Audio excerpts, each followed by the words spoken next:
Bonjour à tous, ravi de vous retrouver dans ce live LinkedIn Humanis de rentrée, consacré à un sujet qui a le vent en poupe depuis l'avènement du télétravail. Et ce sujet, c'est la mise en place de chatbot IT pour améliorer le service rendu aux utilisateurs tout en soulageant les supports informatiques internes. Alors, qu'est-ce qu'un chatbot IT? Comment faut-il appréhender ce type de projet? Y a-t-il de bonnes pratiques et surtout des pièges à éviter? Eh bien, toutes ces questions, on va les poser à nos experts et à notre client ici présent chez Humanis. Allez, suivez-moi, c'est parti. Donc, je ne suis pas allé très loin. J'ai le plaisir d'accueillir Mathieu Bouchard. Mathieu Bouchard, bonjour. Je vois que tu as mis tes nouvelles lunettes. Non, je Hein. les ai laissés de côté, Ouais. par esthétique. C'était belle, hein, c'était très belle. Alors Mathieu, donc tu es notre directeur du delivery et des offres infrastructures chez Humanis. Donc inutile de dire que les chatbots IT n'ont pas de secret pour toi. D'où ma première question. On va commencer par le début. Chatbot IT, de quoi parle-t-on? Alors, donc, on parle de chatbot. Un chatbot, qu'est-ce que c'est? C'est un agent conversationnel. Donc, c'est un agent qui va être soit textuel, soit vocal, avec lequel on va interagir d'une façon plus ou moins naturelle en fonction de la typologie de chatbot, et qui va pouvoir nous apporter des solutions aux problématiques qu'on va rencontrer. Donc, en effet, il y a deux types de chatbots à différencier. D'une part, les chatbots dits simples.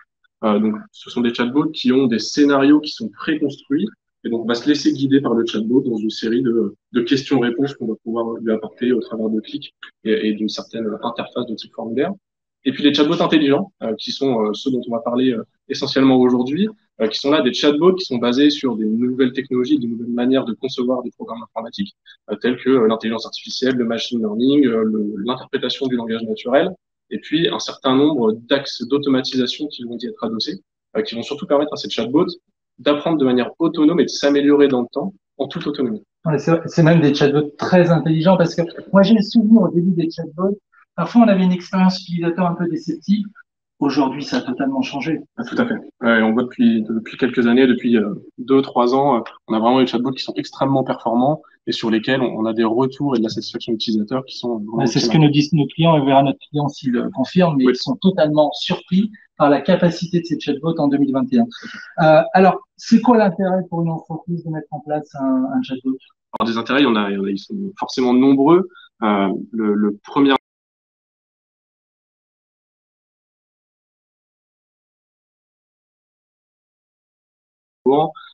et d'autant plus avec la crise qu'on a pu connaître lors du Covid, la mise en place du télétravail, les horaires étendus des salariés, on voit que les utilisateurs n'ont plus les mêmes attentes par rapport à leurs services utilisateurs et leurs services de support notamment. Ils ont besoin d'y accéder avec des horaires bien souvent plus étendus que la Mhm. normale, avec bien évidemment le télétravail. Et puis, ça répond en effet à des attentes. Voilà, il y a des enquêtes qui sont réalisées très fréquemment et on voit que les utilisateurs ont besoin d'être de plus en plus autonomes avec leur informatique. Et c'est aussi, ça vient aussi du fait que on a des utilisateurs qui sont aussi de plus en plus jeunes et qui sont très à l'aise avec ces outils-là et qui préfèrent en effet travailler et questionner un chatbot plutôt que passer un coup de téléphone et puis attendre de nombreuses minutes au téléphone, parfois dans des files d'attente un petit peu longues. Donc, justement, la disponibilité du chatbot, c'est un vrai enjeu. D'autant plus, aujourd'hui, on est beaucoup des sociétés internationales. Le chatbot, il ne dort jamais. Il est en 24/24, 7/7. Il n'a pas de barrière de langue non plus. On est en capacité d'apprendre un chatbot à parler français, anglais, allemand, un peu toutes les langues qu'on veut. Donc, il y a de nombreuses barrières qui permettent d'être levées grâce à ces nouveaux chatbots. On a des enjeux de productivité. On se rend compte que lorsqu'on met en place un chatbot chez un client, on a eu une augmentation globale de la productivité des salariés de l'entreprise qui va être de l'ordre de 5%. Donc, l'échelle de l'entreprise, c'est quelque chose qui est quand même très significatif. On a aussi aujourd'hui et de plus en plus au travers de l'automatisation, une autonomie de résolution. Donc, on a des utilisateurs qui vont être autonomes avec l'aide du chatbot, bien entendu, à résoudre leurs problématiques et qui vont pas dépendre de tel ou tel service. On va pas leur dire, attendez, faut que je contacte tel service, faut que je contacte mon collègue pour qu'il puisse débloquer la situation. On a des chatbots qui sont capables de résoudre en toute autonomie et de manière automatisée, encore une fois, les sollicitations des utilisateurs. Sachant que si le chatbot ne sait pas répondre, bien entendu, derrière, c'est le service traditionnel, un humain qui prend le relais, c'est ça, hein? Exactement, et notamment avec le chatbot de Converso, c'est une des fonctionnalités qui séduit énormément les clients. C'est en effet cette capacité, on interagit avec le chatbot, on discute avec lui, et puis à un moment, le chatbot est perdu, ne sait pas aller plus loin. À ce moment-là, il va appeler directement dans l'interface de chat, un conseiller, un technicien du service de support qui va pouvoir prendre le relais en live, avoir l'historique de la conversation passée avec l'utilisateur. Et donc, on va, de la même manière, moi, je sais que quand j'appelle un support utilisateur, quand j'ai un deuxième, un troisième interlocuteur, ça m'est arrivé lundi encore, et qu'on me demande quel est votre problème, ben, j'ai envie de dire, je l'ai déjà expliqué 3 fois, ça serait bien que vous ayez les infos. Là, tout est transféré en automatique. Donc, en effet, en termes de qualité perçue, la qualité de service perçu par l'utilisateur, on est sur des choses qui sont vraiment très, très intéressantes. Aujourd'hui, on a, parce que si j'ai bien compris, le Covid a relancé un petit peu, a joué le rôle d'accélérateur sur la demande. Ça se traduit en termes de demande client chez Humanis? Ah oui, beaucoup. On a beaucoup plus de demandes clients qu'auparavant, depuis en effet ces 2 dernières années. Encore une fois, hein, toutes les entreprises avaient entamé cette transformation digitale dont on entend parler. Par contre, pas à tous les niveaux. Il y a des priorités qui avaient été mises en avant ou pas. Et c'est vrai que le chatbot là ressort vraiment comme une des top priorités de la part de nos interlocuteurs clients. Donc, on a beaucoup de sollicitations sur ce sujet. Je me mets à la place d'un DSI. Une question qu'on peut se poser quand même naturellement, c'est ce chatbot, est-ce que j'ai pas tout intérêt à le développer moi-même ou est-ce que, au contraire, il est préférable d'aller rechercher des solutions disponibles sur étagère? C'est une excellente question et c'est vrai que tous les clients se posent la question et il y a même beaucoup de clients qui ont plutôt, justement, comme je le dis, entamé la démarche de développer eux-mêmes Ouais. leur chatbot et c'est là qu'il y a eu la déception en termes de qualité de service perçu. Ouais. Parce que inventer un chatbot, ça se fait pas comme ça. Il y a beaucoup de paramètres technologiques, également d'études de marché à faire en amont. Donc, il est bien évidemment préférable de s'appuyer sur une solution existante du marché. Déjà en termes de coût de développement, ça n'a rien à voir forcément. Et puis derrière, quand on parle du chatbot de Converso, c'est un chatbot qui a été créé pour l'IT. Donc, c'est un chatbot qui est vraiment spécialisé dans ce domaine-là et qui a tout un panel de fonctionnalités qui sont déjà intégrés dans l'outil, qu'il n'y a pas besoin de développer. Il y a juste à les plugger dans le système d'information du client et ça fonctionne tout de suite. Ouais. Donc, le message au DSI, c'est n'allez pas vous lancer dans le développement d'un chatbot, vous allez perdre du temps et de l'argent. Il y a des solutions disponibles sur l'étagère. Et au-delà de perdre du temps et de l'argent, c'est surtout qu'on va avoir des utilisateurs derrière qui vont se dire, ah bah non, le chatbot, on a essayé dans mon entreprise, ça n'a pas marché, ça ne fonctionnait pas, l'interface n'était pas la bonne. Et du coup, il y a même une déception croissante et relancer un projet de chatbot après un premier échec, ça nécessite aussi une démarche d'accompagnement au changement.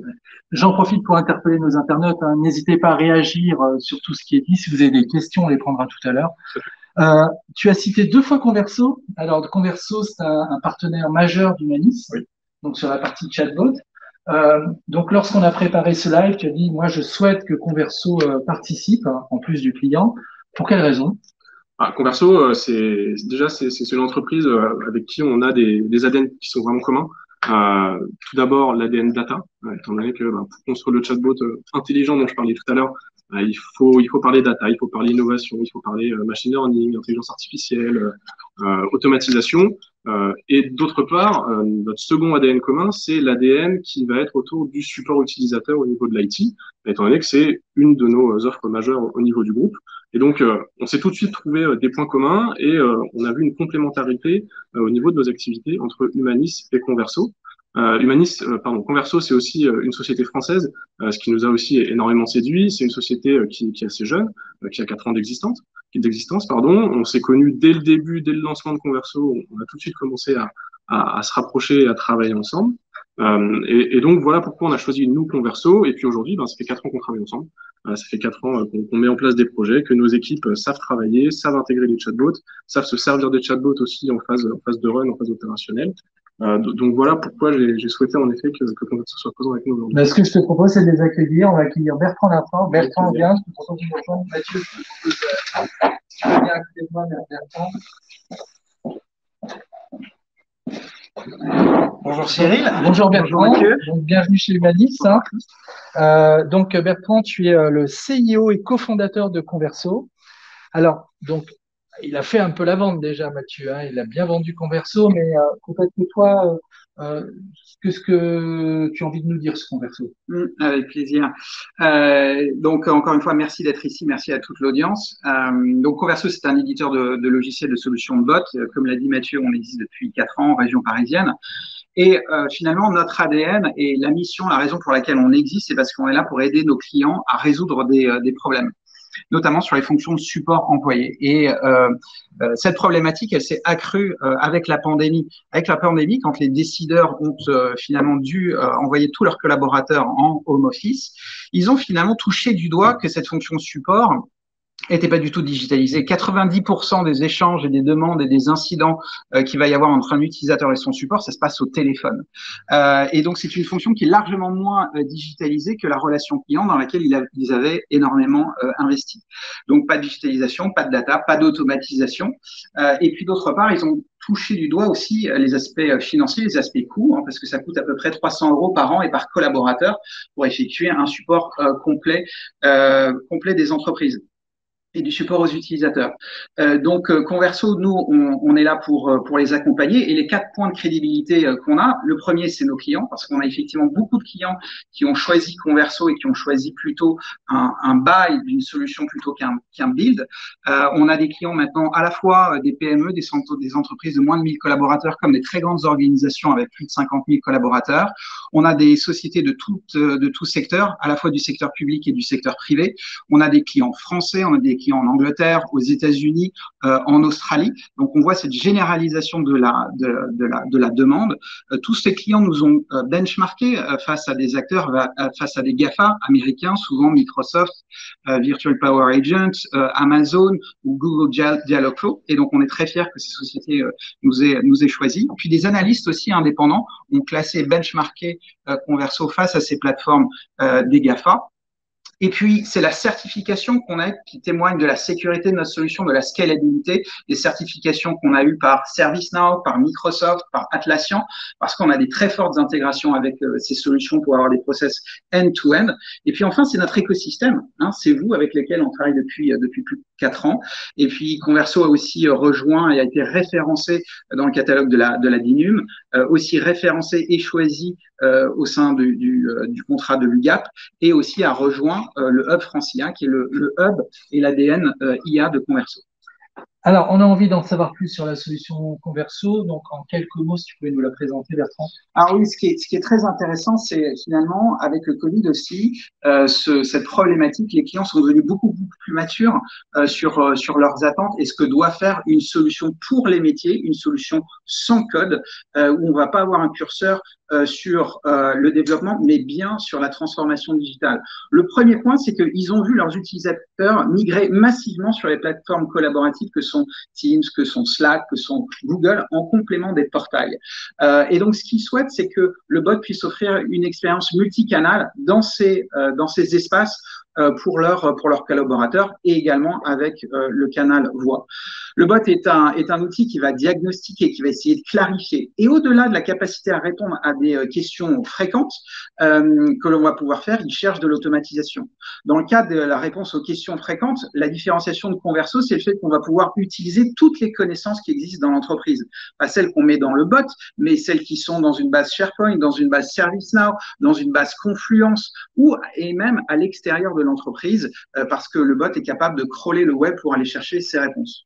Au-delà de ces réponses aux questions courantes, ce que les clients attendent en termes de transformation, c'est l'automatisation. Le bot est ouvert, il peut se connecter avec des API qui sont déjà construites vers les applications d'entreprise, ServiceNow, Automation Anywhere, Office 365, pour ajouter par exemple un utilisateur dans un groupe 365. Et puis enfin, les clients, ils ont compris que le bot n'était pas là pour avoir une réponse à tout. Le bot a un périmètre d'action sur lesquels il va répondre à ces questions, mais il y a aussi tout un tas de choses pour lesquelles il ne peut pas répondre pour plein de raisons, parce que la connaissance n'a pas été digitalisée, parce que les processus n'existent pas, parce que les API ne sont pas disponibles. Et donc, le rôle du bot, c'est de pouvoir d'offrir une expérience sans couture aux utilisateurs finaux, et quand il n'a pas la réponse, de les transférer vers un agent du service desk qui va apporter une réponse en temps réel, ou de faire un triage vers un groupe de résolution.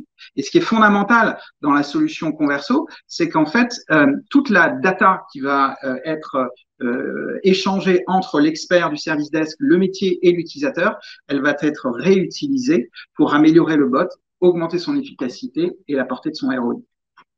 Justement, merci pour la perche, parce que j'avais posé une question sur le ROI. On arrive à calculer un ROI sur ce type de projet?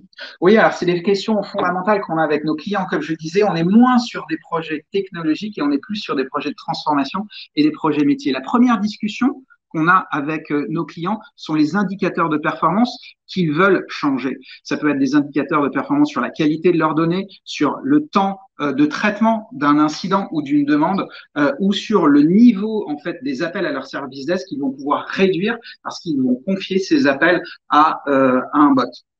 Et donc, avec eux, ce qui est intéressant, c'est qu'avec la plateforme Converso, on va pouvoir utiliser leurs données historiques, celles qui sont par exemple dans leur système ITSM, pour aller les explorer. Et avec nos algos, on va pouvoir créer des clusters de tout ce qui est fréquent et on va pouvoir aligner avec eux, s'aligner sur une roadmap de tout ce qui va pouvoir être automatisé à court terme, parce que la connaissance, la data d'entraînement est disponible, parce que la connaissance est digitalisée, ou parce que l'API est disponible et qu'on a les permissions pour s'y connecter. Et puis, on va aussi voir tous les cas les cas d'usage qui sont intéressants, mais où il va falloir attendre. Et donc, on se construit avec eux une roadmap. Et donc, quand on se construit un modèle de ROI avec eux, comme celui que vous pouvez voir, eh bien, c'est un modèle de ROI qui s'inscrit dans le temps. C'est pas simplement le ROI de l'année 1, mais c'est celui de l'année 2, 3, avec tous les cas d'usage qu'on va pouvoir mettre en œuvre avec eux. Et sur l'image, vous avez un ROI très simple qui fait que le coût du support de niveau 1, c'est très connu dans l'industrie, c'est à peu près 100 euros par an et par collaborateur. Donc, une organisation de 5000 collaborateurs, c'est à peu près 500 000. Niveau 3, c'est 1,5 million. Et donc, quand vous avez une déflexion de 30%, eh bien, vous pouvez économiser à peu près 150 000 euros par an grâce à l'assistant virtuel. Très bien. Je suis un client, je suis séduit par le discours. Toi, en tant qu'expert, c'est quoi la meilleure façon d'appréhender le sujet? Est-ce qu'il y a une démarche pour mettre en place un projet chatbot IT? Ouais, absolument. Et puis cette démarche, on l'a co-construite ensemble sur ces 4 dernières années. Donc c'est effectivement important d'avoir des partenaires pour accompagner les clients sur ces nouveaux projets.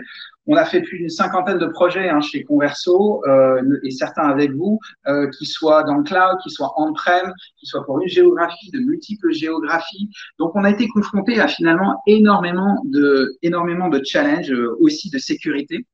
Et dans ce cadre, comme ce sont des solutions métiers qui s'adressent aux métiers que les clients et les partenaires doivent pouvoir déployer avec le minimum d'intervention de Converso, bien l'objectif c'était d'avoir une méthodologie qui puisse accompagner le client depuis le point 1, qui est de définir pourquoi un chatbot, qu'est-ce qu'il va faire, quel va être son retour sur investissement, jusqu'à l'optimisation et l'évolution et le continuous business improvement. Et donc là, avec vous, on met l'accent sur non seulement la configuration, mais l'usage des data pour entraîner le bot, le change management, la communication, le déploiement dans le cadre du déploiement dans différentes filiales de l'entreprise. Alors, c'est le moment de faire intervenir notre client.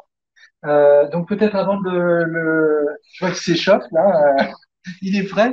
Alors, peut-être avant d'accueillir Mathieu Sago de Colas, pour quelle raison? C'est quoi l'intérêt de son témoignage? Pourquoi? Bon, c'est toujours très bien d'avoir un client, mais pourquoi? Oui, absolument. Alors, d'une part, aujourd'hui, pour toute l'audience, c'était effectivement Pôle emploi qui devait témoigner, Jean-Claude Di Martino. Contexte spécifique oblige, il a pas pu nous rejoindre. Il nous a informé il y a 24 heures. Donc, on salue Jean-Claude et toutes ses équipes parce qu'on fait un projet extraordinaire avec Jean-Claude, un déploiement massif chez Pôle emploi. Donc, on est très content. Malheureusement, il ne pouvait pas être là. Mais c'est aussi, on a la chance d'avoir des clients très, très comités, d'avoir Mathieu de Colas qui a accepté en 24 heures de venir aujourd'hui partager son expérience. Donc là aussi, qu'est-ce qui m'a intéressé avec Mathieu et Colas, c'est le fait que finalement Colas a dû faire ce choix, a eu cette réflexion sur un mec ou un buy. Donc je développe ou j'utilise une solution sur un mec M-A-K-E. Voilà. Et puis que c'est un groupe international avec des grandes ambitions et où le support doit s'intégrer maintenant de plus en plus avec le digital workplace.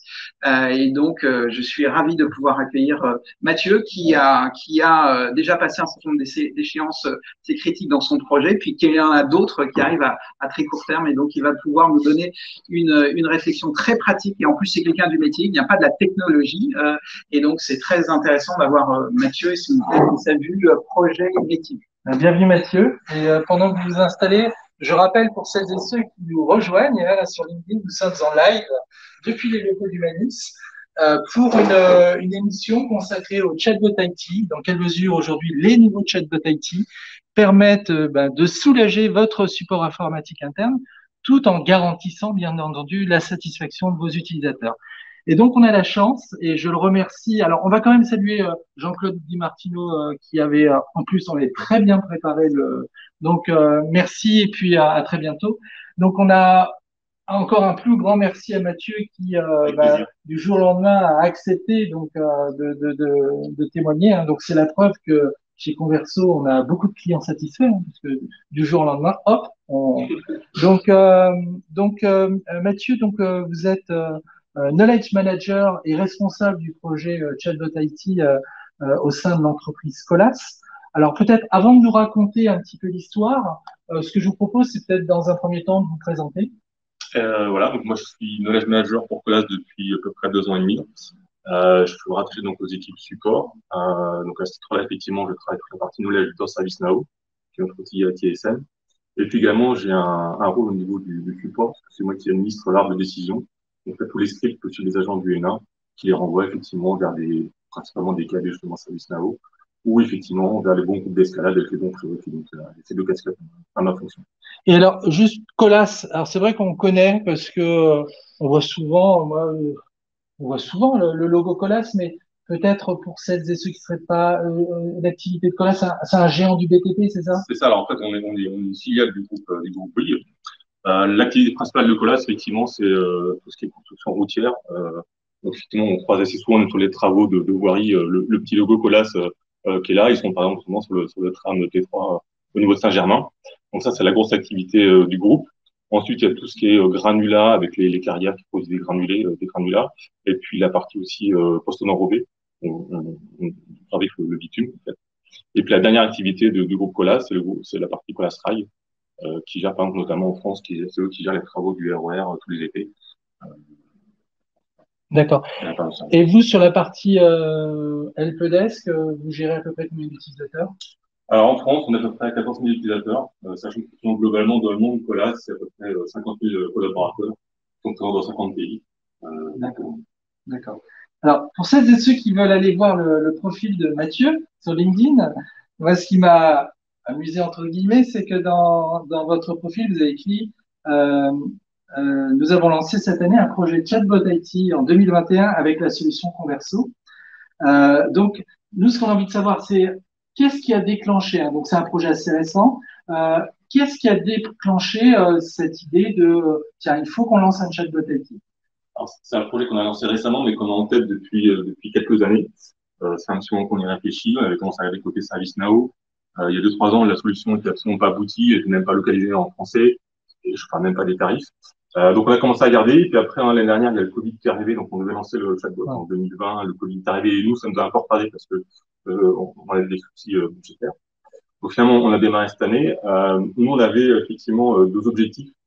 C'est un peu ce qu'a été dit déjà tout à l'heure. Hein, c'est effectivement côté utilisateur, c'était d'apporter un peu d'innovation, une nouvelle manière de leur proposer du support. Et puis côté aussi informatique, effectivement, c'était de libérer un peu de bande passante côté support, puisque effectivement dans la roadmap de l'équipe support, on va agrandir les territoires qu'on supporte, donc plus de charges côté support. Donc l'idée c'est de rester à ISO effectif.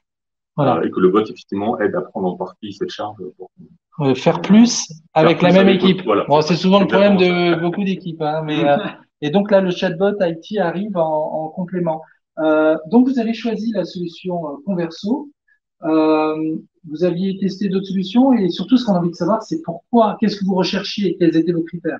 On a regardé effectivement plusieurs solutions du marché. On avait plusieurs critères. Donc, effectivement, pour nous, un des premiers critères qui était important, c'est d'avoir la disponibilité du bot dans Teams.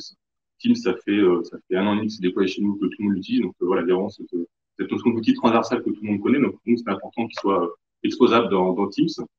Et après, effectivement, un des soucis qu'on avait, c'était de se dire, voilà, si le bot, c'est pas si, c'est à un moment donné, le bot, forcément, il ne pourra pas répondre, il ne répondra pas comme l'utilisateur le souhaite. Donc, effectivement, on voulait une porte de sortie, on voulait qu'on puisse continuer le chat avec un agent du support. Et ça, c'est une fonctionnalité aussi qu'on recherchait de manière primordiale. c'est quelque chose qui effectivement offre Converso, donc ça nous a effectivement conforté dans notre choix, voilà, d'avoir cette mécanique de bout en bout, comme on disait tout à l'heure, de manière à pas avoir de côté déceptif comme en bot. Et puis, quoi qu'il arrive, l'utilisateur, le service est rendu au final, soit par le bot, soit par le site. Le fait d'avoir ce qu'on appelle le côté hybride, hein, c'est ça. Hein, donc là, comment avez-vous procédé pour lancer ce projet? Est-ce que vous avez suivi la démarche Alors oui, comme le chatbot est quelque chose de nouveau pour nous, on a forcément voulu être accompagné. Donc ainsi que Converso notre projet de mission de cadrage, qui a permis effectivement avec divers ateliers de nous aider aussi nous à comprendre quels étaient les sujets prioritaires, les sujets récurrents, même sur les effectivement en tête, parce que c'est notre périmètre, c'est aussi bien d'être guidé de cette démarche-là pour justement bien comprendre ce qui est important de mettre. Quand vous dites les sujets récurrents, prioritaires, c'est-à-dire, si je comprends bien, quels sont parmi toutes les tâches, toutes les demandes que reçoivent le service desk, vous avez fait comme un audit, savoir qu'est-ce qui est très répétitif et qui peut être géré par un chatbot, c'est ça que C'est ça, on a effectivement notamment ce qui est récurrent côté ServiceNow en termes d'incidents.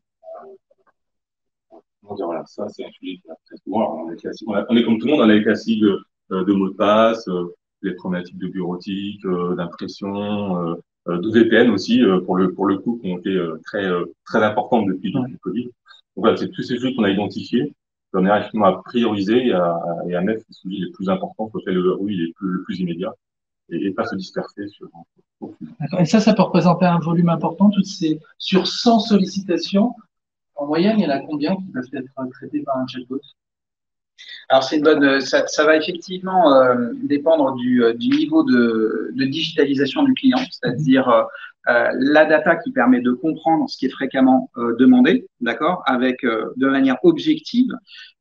D'autre part, c'est où est la digitalisation de la réponse ou la digitalisation des process, l'accès aux API. Ce qu'on voit de manière générale, c'est qu'on arrive en moyenne à avoir à peu près 30% des choses qui sont fréquemment demandées, qui sont réalisables et automatisables par le bot en mode quick wins. Comme je le disais, après, il y a plein de cas d'usage qui, au fur et à mesure de l'évolution de l'entreprise, vont pouvoir être adressés. 30%, c'est loin d'être négligeable. Donc là, aujourd'hui, vous êtes en phase de déploiement.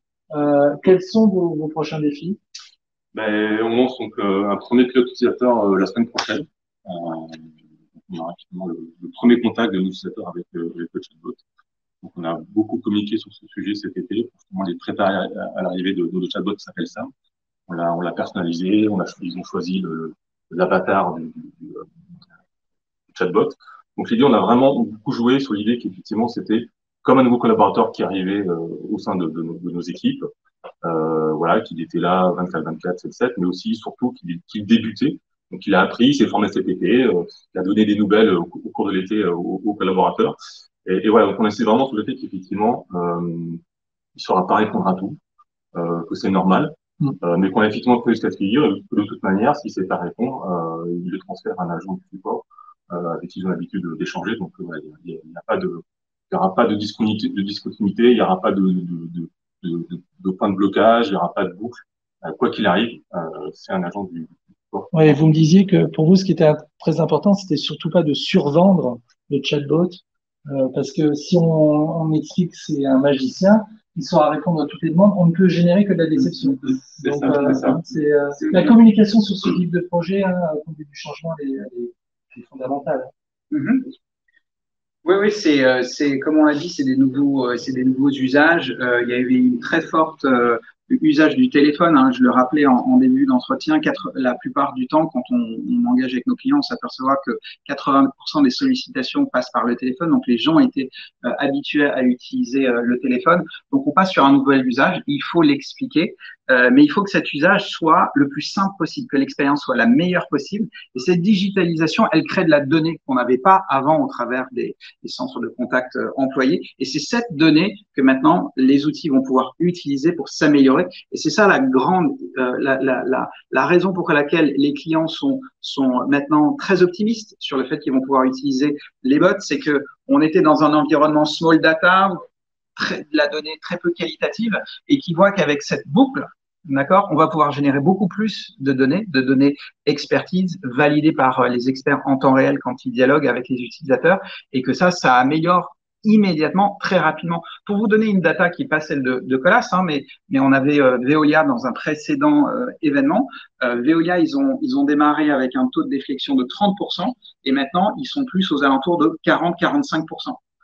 Aucun support de Converso, c'est la machine qui s'intègre bien dans le travail et des agents du service desk pour apprendre des choses, être supervisée, qu'elle apprend correctement avec le maximum d'efficacité pour augmenter progressivement son taux de réponse. Et c'est ça que les clients aiment énormément parce qu'ils voient finalement une boucle d'amélioration qui est cohérente, qui fait du sens, qui est centrée sur la data avec les bons algos pour en tirer le plus parti.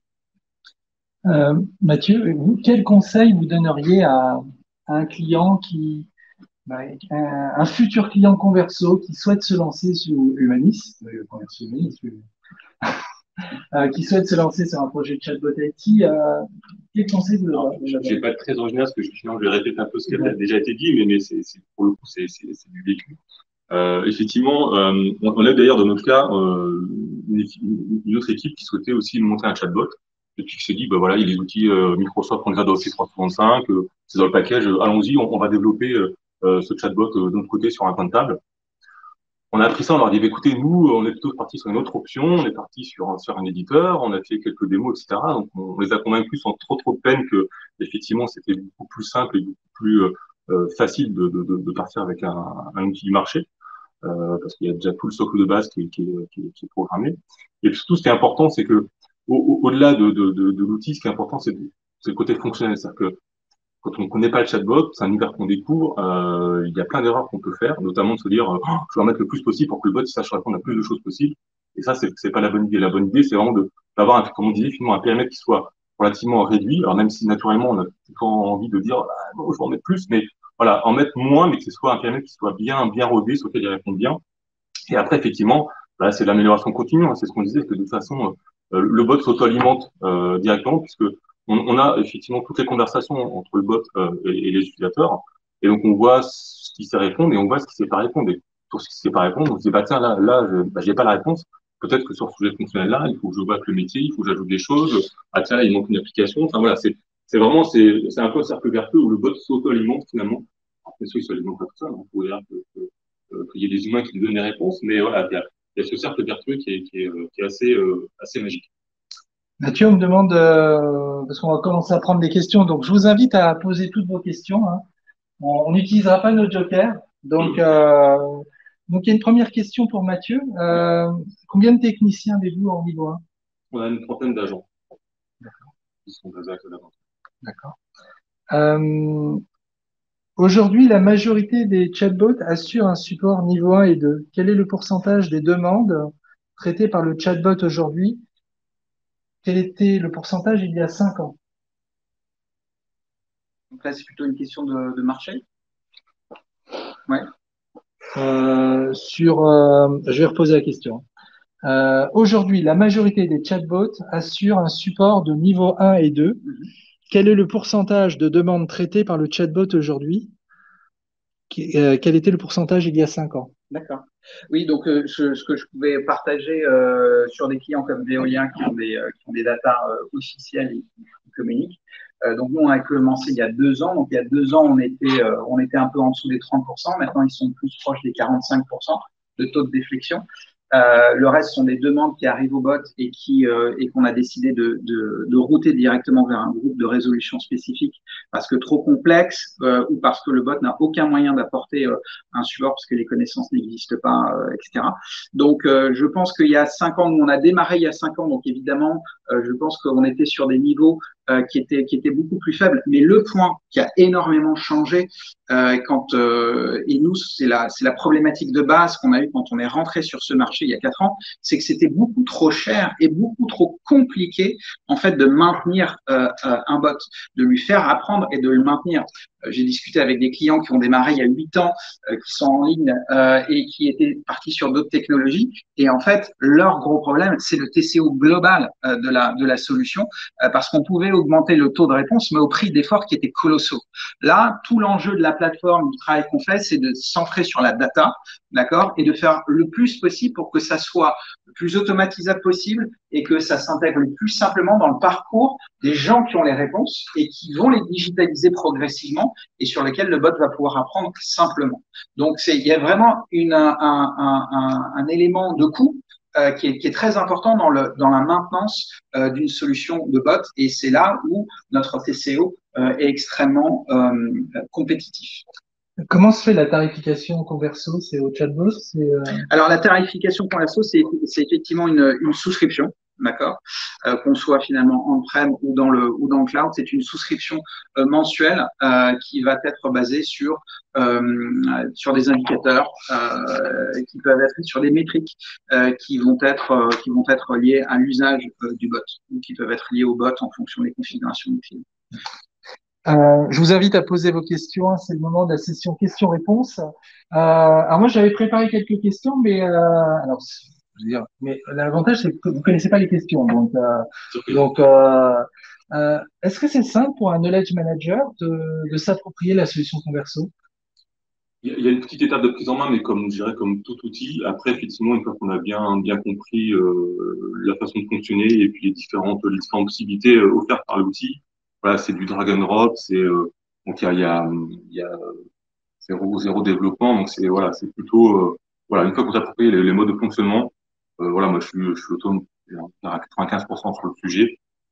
Il y a parfois finalement des petits points un peu techniques où j'ai besoin de faire appel à Converso, mais globalement je suis plutôt autonome.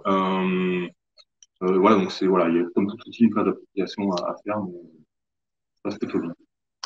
Question qui nous vient du live. Les techniciens sont-ils en charge de répondre aux contacts via chat et aux appels? Alors effectivement, donc nous, pour l'instant, on a deux modes de communication. Il y a effectivement le téléphone, bien sûr, et puis le portail ServiceNow. Chez nous, on représente un peu plus. Hein, on est à peu près à 45% portail et 55% téléphone. Donc, il y a déjà une bonne habitude chez l'utilisateur de passer par le portail. Et effectivement, c'est ces mêmes agents qui font déjà les deux, qui répondront aussi au chat dans ServiceNow. Il y avait une suite à la question. Est-ce que certains techniciens font du chat, entre parenthèses, lorsque Converso ne peut pas résoudre, et d'autres gèrent des appels via une autre solution?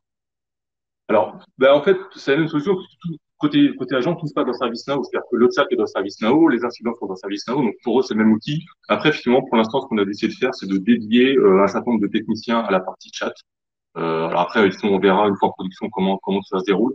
Mais pour l'instant, effectivement, on va dédier certains agents à cette partie de chat.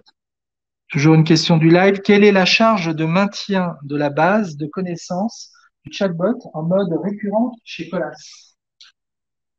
J'ai envie de dire, finalement, c'est la charge de maintenance, c'est la charge de maintenance qui est à côté knowledge ServiceNow, puisque 90% des choses qu'on a mis en termes de knowledge, c'est la base de connaissances de la ServiceNow. Donc j'ai envie de dire, c'est une fois par semaine, une fois tous les 15 jours, je synchronise les éléments de KB entre Converso et ServiceNow, et c'est à peu près tout. Donc c'est intégré dans mon package knowledge ServiceNow. C'est vrai que ce qu'il faut bien avoir en tête, c'est les forces de Converso, hein, c'est l'interopérabilité et l'interconnexion qu'il peut y avoir entre Converso et les outils du SI client. Et c'est vrai que c'est pour ça qu'il y a pas de charge en fait additionnelle, si ce n'est un clic ou deux, étant donné que tout le travail de Knowledge notamment, qui était déjà fait et qui est fait aujourd'hui, le sera toujours. Il n'y a pas de charge additionnelle. Le chatbot va juste aller interroger les bases qui sont existantes. Qui doit administrer le back-office Converso, Mathieu? Ça peut être Humanis? Ça peut être humaniste, ouais, tout à fait. Donc ça fait partie en effet des lignes de service qu'on propose. Ça peut aussi être le client au travers d'une formation lors de l'intégration du chatbot. Je sais pas comment c'est prévu pour Colas. Si c'est Pour l'instant, c'est effectivement moi qui m'en charge. Ça va probablement pas perdurer parce que une fois en production, je pense qu'il y aura une charge certainement relativement importante d'entraînement des connaissances notamment. Donc je vais en tout cas en céder une partie notamment aux agents du service DS puisque c'est des choses qu'ils connaissent bien. Après, il y a aussi forcément effectivement une phase d'apprentissage puisque du coup dans le back office, la mission principale c'est de faire des conversations dire oui, là, le bot a bien répondu, là, le bot n'a pas bien répondu, mais j'ai la réponse, ou le bot n'a pas réponse, j'ai pas la réponse. Et pour ça, effectivement, faut quand même, le prérequis, c'est bien connaître les réponses à disposition, pour savoir, effectivement, si le bot n'y répond pas, voilà, est-ce qu'il répond pas parce qu'il n'a pas la réponse, est-ce qu'il répond pas parce qu'il n'a pas le bon entraînement. On essaie quand même, effectivement, une petite formation, il faudra que je fasse à mes collègues, et bien en tête tout ce qui est disponible. Est-ce que vous avez rencontré des difficultés techniques dans la mise en place de la solution Converso? Alors, côté converso, j'ai envie de dire non, effectivement, de manière un peu surprenante, là où on a le plus de difficultés, c'est côté Teams, notamment une petite fonctionnalité qui manque dans Teams et qui manque toujours dans Teams, c'est qu'en fait, le déploiement d'une application Teams, ce qui est effectivement le cas pour le chatbot, côté Microsoft, c'est soit on le déploie à quelques personnes, soit on le déploie à tout le monde. Et donc, nous, on veut le déployer par groupe. On l'a déployé finalement cet été aux collègues de l'informatique. Et après, finalement, le pilote qu'on fait la semaine prochaine. Mais cette fonctionnalité de déploiement par groupe n'est pas possible. Donc, on a eu quelques soirs froides. On a fini par trouver une solution de contournement. Mais effectivement, ça a été un peu compliqué du côté Teams de manière un peu surprenante. J'ai une question sur les processus d'automatisation. Est-ce que vous pensez mettre en place des processus d'automatisation comme le reset du mot de passe? Alors oui, on va le faire. On l'a pas fait dans un premier temps, mais on a déjà effectivement dans la roadmap de l'année prochaine un certain nombre d'automatisation à faire. Alors, il y a effectivement le sujet des mots de passe, qui est un sujet très récurrent comme partout ailleurs. Mais là, par exemple, c'est des demandes qu'on va gérer côté asset ServiceNow. On a déjà mis les PC, on va mettre les téléphones bientôt dans ServiceNow. On aura des informations à disposition, notamment côté téléphone, par exemple, c'est le code PUC. La demande de code PUC pour un téléphone bloqué, c'est un sujet qui est très récurrent. On a quelques centaines de demandes tous les mois. Donc, l'idée, effectivement, c'est qu'une fois que les assets sont dans ServiceNow, l'utilisateur demande le code PUC, le chatbot va se connecter à ServiceNow et le code PUC, il donne à l'utilisateur et voilà. C'est autant de demandes qui seront libérées côté service. Euh, alors, peut-être pour Bertrand ou Mathieu, quelle data exploitez-vous pour permettre l'apprentissage du chatbot? Alors, je vais faire un niveau de réponse. Donc, suivant les cas d'usage, on va utiliser différents types de data. On a dans le machine learning, finalement, on a trois cas d'usage. Le premier, c'est tout ce qui tourne autour des données historiques de tickets qu'on va pouvoir avoir finalement dans les tickets ou dans des live chats pour faire des regroupements et ce qu'on appelle du clustering. Donc, ça regroupe de manière logique et sémantique finalement des cas d'usage qui sont communs. Après, on va utiliser ces mêmes tickets dans un autre objectif qui permet de faire de la classification automatique, du triage automatique, c'est-à-dire router des incidents, des demandes vers des chaînes d'escalade supérieures parce que ça ne concerne ni le bot ni l'agent du L1, mais d'autres chaînes. Et puis après, c'est ce qu'on appelle, c'est apprendre sur les connaissances. Donc, c'est l'apprentissage par similarité. Donc, toutes les questions qui ont déjà été posées dans des portails et des choses comme ça, que le bot va pouvoir apprendre. Donc, on essaie d'utiliser au maximum les données qui sont disponibles dans des live chats, dans des portails, etc., pour ces trois types de cas d'usage. Mathieu, vous voulez... Et donc, après, effectivement, pour parler de ça, effectivement, ce qu'on expose en termes de données, en tout cas en termes de réponses. Donc, effectivement, de notre côté, c'est la base de connaissances ServiceNow. C'est aussi des FAQ qui sont des FAQ internes à Converso, mais qu'on peut utiliser de manière parfois un peu imaginative. C'est que, par exemple, ce qu'on a fait qui marche très très bien, c'est que toutes les applications métiers qui sont des applications web, eh ben on a pour chaque application, on dit voilà, j'ai besoin de l'URL de l'accès à telle application. On renvoie vers une FAQ qui effectivement donne l'URL et pour chaque application, on a une petite FAQ, un petit texte qui donne l'URL. Donc ça, effectivement, par exemple, c'est une information qu'on avait nulle part à disposition et qu'on expose finalement grâce au bot. Un autre élément aussi, c'est d'apprentissage du bot lors de son intégration. C'est aussi l'apprentissage du langage de l'entreprise. On en parle beaucoup. Et c'est vrai que, ne serait-ce que, nous, humanistes, on est un PVC, c'est le nom de notre bâtiment, École Vaillant Couturier. Et si le bot ne sait pas ce que c'est que PVC, tout de suite, il va être perdu. Donc, il y a l'apprentissage du langage et des terminologies qui peuvent être utilisées au sein de l'entreprise qui vont faire aussi que l'interface que va avoir l'utilisateur derrière quand il va pouvoir parler au bot, il va se sentir compris, il va sentir que le bot est en effet partie intégrante, un collègue de l'entreprise, c'est un peu le disait Mathieu, c'est vraiment très présent. Mathieu, une autre question. Est-ce que vous avez mis en place le live chat ServiceNow avant la mise en place du chatbot? Non, en fait, c'est effectivement le chatbot qui a déclenché le sujet, parce qu'on n'avait pas forcément on n'y voyait pas forcément d'intérêt. Effectivement, avec du coup Converso, l'intérêt était évident. Et donc pour l'instant, on réserve vraiment cette fonctionnalité. La fonctionnalité de la chat n'est pas ouverte. Elle sera juste disponible au travers du bot. Quelle est la différence entre une base de connaissances et un chatbot? Quelle est la plus-value du chatbot? Alors, j'ai envie de dire rien à voir. Le chatbot, il se base sur des réponses et une source de réponse, ça peut être typiquement la base, là où les bases de connaissances, c'est sur de ServiceNow, c'est sur des bases de connaissances Google, on peut aussi avoir accès. Moi, mon but en tant que knowledge manager, c'est de me dire, voilà, on a deux bases de connaissances, une qui est accessible aux utilisateurs, peu importe, mais qui n'est pas forcément encore bien exploitée. Les utilisateurs n'ont pas forcément tous le réflexe, l'habitude de dire, voilà, je vais chercher dans ServiceNow, voir s'il y a un article qui peut m'aider. Donc l'idée, effectivement, pour moi, le bot, c'est aussi un outil pour promouvoir ce self-care et montrer aux utilisateurs que ils se posent des questions, mais les réponses, finalement, elles sont juste sous leur nez, mais ils n'ont pas le réflexe, l'habitude, l'idée d'aller la chercher. Donc c'est aussi, pour moi, le bot, c'est un moyen de promouvoir le knowledge.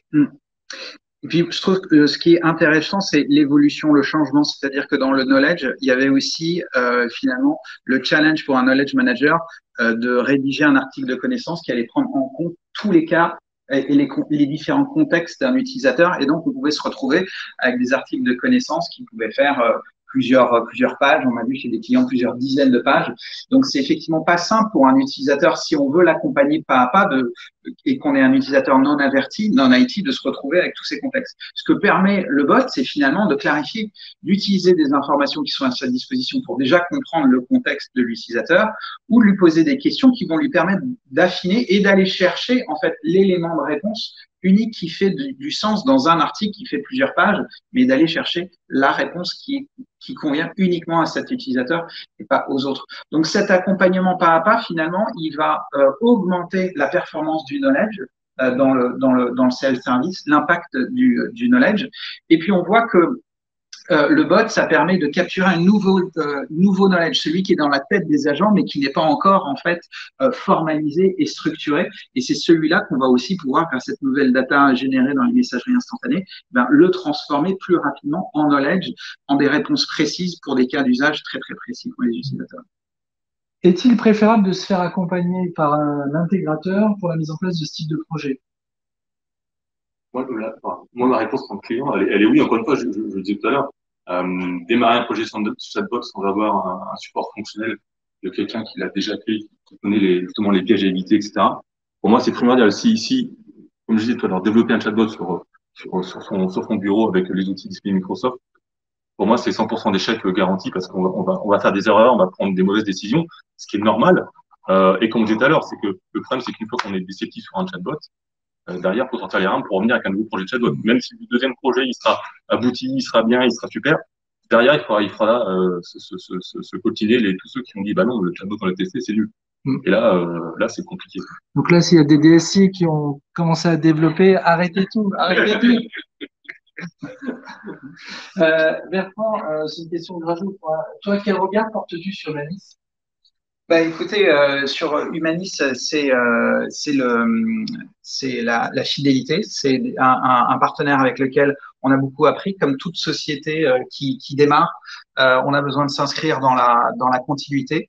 Avec Humanis, ce qui a été le cas, c'est un savoir-faire métier sur les problématiques de support et cette transformation. Donc, vous observez les transformations et vous êtes très, très proche finalement de ces nouvelles attentes des clients. Vous avez une dimension de conseil qui est de regarder le futur et puis d'avoir une capacité à tracer une trajectoire qui fait du sens. Et puis, c'est cette connaissance de la data aussi, de comprendre que la data, elle est super importante et de savoir l'exploiter au maximum en fonction de ce qui existe en termes de qualité et de volumétrie de la data. Et puis, c'est un accompagnement end-to-end, hein, comme on l'a dit. Un bot, ce qu'on observe chez les clients, c'est que finalement, quand ça se passe bien, il y en a un, puis après, il y en a deux. On va aller dans les fonctions juridiques. Je crois que c'est votre cas. Il y a beaucoup de bourgeonnement actuellement à l'intérieur de. Oui, il y a effectivement, voilà, à partir du moment où on a annoncé que nous, on avait le projet de chatbot et qu'on y allait surtout. Voilà, il y a j'ai eu beaucoup d'échos dans ta gauche de collègues, ah, mais nous, ça nous intéresse. Donc, je les sens en attente, ils attendent de voir effectivement ce que ça donne, comment ça se passe, mais effectivement, je pense que l'année 2022 va être une année bonne pour moi parce que ça va susciter des envies, ça va susciter même voilà, même côté international, les échanges qu'on a avec nos amis américains qui ont absolument dit qu'on allait lancer un chatbot, ils étaient très très intéressés. Donc, on dit, attendez, pour l'instant c'est franco-français, voilà, on lance, on teste, et puis effectivement si ça marche, on vous en parlera et puis on verra. Donc Sam va bientôt avoir des petits frères et des petites sœurs. C'est pas impossible, c'est pas impossible. En tout cas, c'est tout mal qu'on lui souhaite. J'ai une question sur les KPI. Est-ce que vous avez des analytics pour vous permettre de voir la performance du chatbot? Alors, il y en a qui sont intégrés déjà, de toute façon, il y a des tableaux de bord qui sont intégrés dans le back-office Converso. Alors, j'avoue de manière très, très transparente que je ne me suis pas encore trop lancé sur le sujet. Voilà, j'attends effectivement aussi de voir cette mise en production et ce pilote pour un peu commencer à capitaliser dessus. Donc, pour l'instant, je suis un petit peu vert sur le sujet. Mais il y a des choses à disposition que j'ai déjà vues. Oui, effectivement, on a déjà plus de 35 rapports déjà qui existent, qui vont aider nos clients à finalement piloter, mesurer la performance, piloter, comprendre finalement les endroits où il y a de l'optimisation à faire et savoir le faire donc de manière efficace et judicieuse. Donc, toute la donnée est disponible. Certains clients nous demandent même de pouvoir exporter vers leurs propres outils de BI, mais l'avantage de Converso, c'est aussi d'avoir ces 35 rapports déjà préétablis qui permettent à nos clients de gagner beaucoup de temps. Est-ce que la solution de NLP, Natural Language Processing, est interne? Oui, alors oui, c'est une bonne question parce qu'effectivement, un des éléments clés finalement d'un bot, quand on le voit, si on voyait tout à l'heure sur l'image de la solution, c'est sa capacité à dialoguer, c'est-à-dire d'abord comprendre ce que va dire l'utilisateur. Et on ne sait pas du tout comment l'utilisateur va se mettre à interagir avec un bot. Comme c'est nouveau, certains vont agir avec un mot-clé, certains vont agir avec des phrases beaucoup plus complexes. Et donc, il faut être capable de comprendre cette nuance, cette subtilité. Il va y avoir le vocabulaire métier spécifique à l'entreprise. Donc, chez Converso, on a pris le parti parce que c'est un élément cœur de savoir et de le comprendre parfaitement. Donc, on a utilisé évidemment des couches technologiques qui sont disponibles, qu'on a combinées ensemble pour avoir une compréhension du langage qui est après capable de comprendre ce que dit l'utilisateur, de lui demander de clarifier et puis de lui répondre. L'avantage, c'est qu'il y a déjà plus de presque 1000 messages, un langage très évolué qui est déjà disponible dans la solution et qui n'a pas besoin d'être entraîné et qui existe déjà from scratch. Et en plus, qui offre une variété de langages qui est très intéressante et qui est facile aux clients pour finalement l'étendre, la rendre encore plus spécifique, toujours fonctionnellement sans aucun code, no code plateforme. Mais oui, maîtriser le NLU, c'est essentiel que nos clients n'aient pas à être liés à un outil de NLU du marché et des GAFA et qui part dans le cloud, c'était très important pour nous. Mathieu, dans le cadre de la mise en place des FAQ, comment les équipes applicatives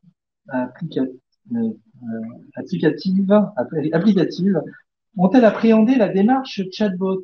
Ont-elles vu facilement l'intérêt de cette solution dans leur chaîne support applicatif? Alors, en fait, justement, du coup, les collègues qui voulaient effectivement monter leur chatbot de leur côté, c'est mon côté applicatif. Donc, effectivement, j'ai cet exemple concret. Alors, en fait, on a travaillé de manière un peu différente. C'est-à-dire qu'eux m'ont remonté leurs incidents récurrents et puis les solutions qu'il y avait en place. Donc, en fait, en fonction des solutions, soit effectivement, c'est des choses un peu complexes, avec des captures d'écran où là, il faut rédiger une KV, parce que par exemple, j'ai pas d'article de la base de connaissances.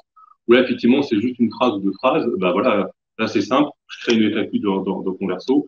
Ça nécessite pas plus.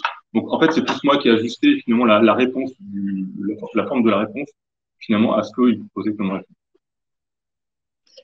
Toujours sur les FAQ, pouvez-vous mettre en place des scénarios conversationnels plus complexes que la simple FAQ?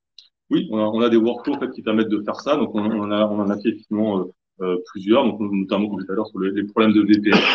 On a un workflow effectivement qui va prendre les différents types d'incidents. Ça peut être j'ai un problème avec mon mot de passe, mon antivirus n'est pas à jour. Enfin, il y a différents cas de figure qu'on a nous déjà construit des liens. Ça peut finalement mener soit une FAQ, par exemple, mettre à jour son antivirus, pas une FAQ, un article de base de connaissances, pour mettre à jour son antivirus. Ça peut être par exemple la personne qui a son mot de passe, qui a oublié son mot de passe.